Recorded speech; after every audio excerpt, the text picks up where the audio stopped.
Hi friends, welcome to Rajesh kitchen. இப்போ நம்ம பார்க்க போகிறோம் துளசி கஷாயம்.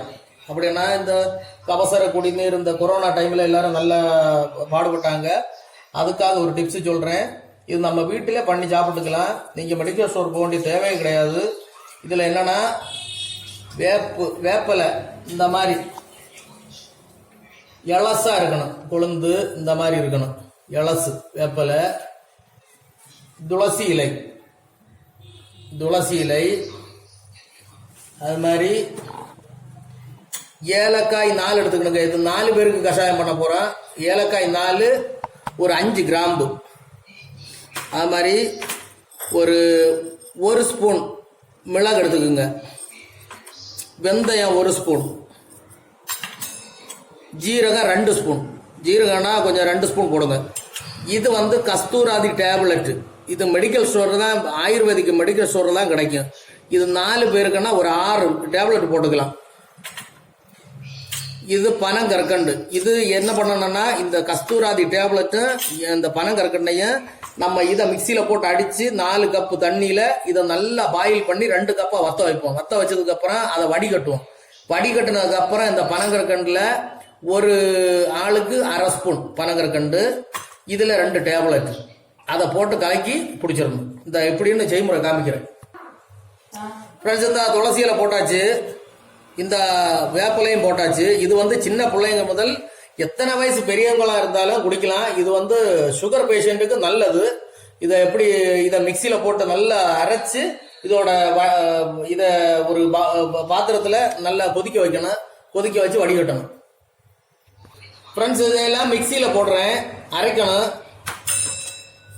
வெந்தயம், ஜீரகம், மிளகு,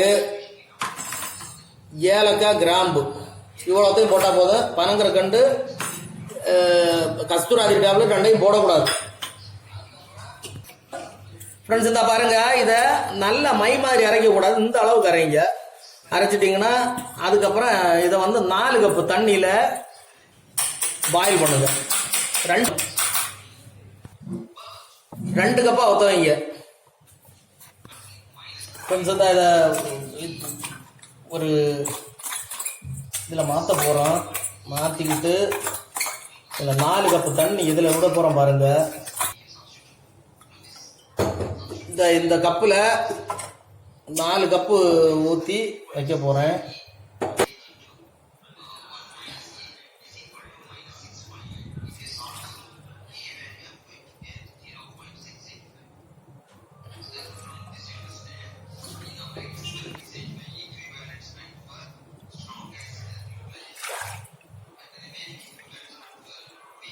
நாலு கப்பு தண்ணி ஆயிடுச்சு.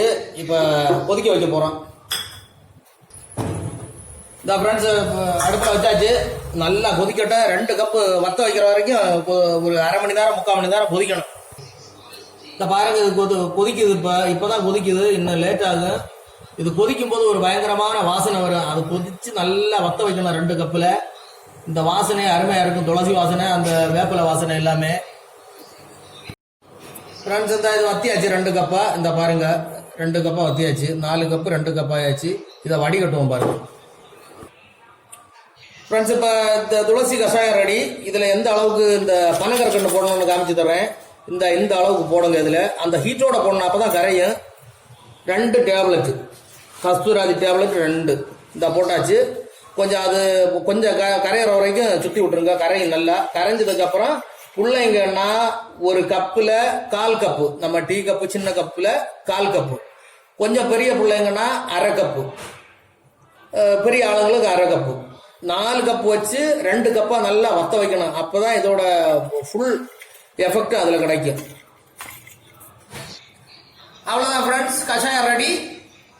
இந்த வீடியோ உங்களுக்கு பிடிச்சிருந்துச்சுன்னா மறக்காம ராஜேஷ் கிச்சனுக்கு லைக் பண்ணுங்க, ஷேர் பண்ணுங்க, கமெண்ட் பண்ணுங்க, சப்ஸ்கிரைப் பண்ணி பெல் ஐக்கானையும் கிளிக் பண்ணிருங்க. பாய்.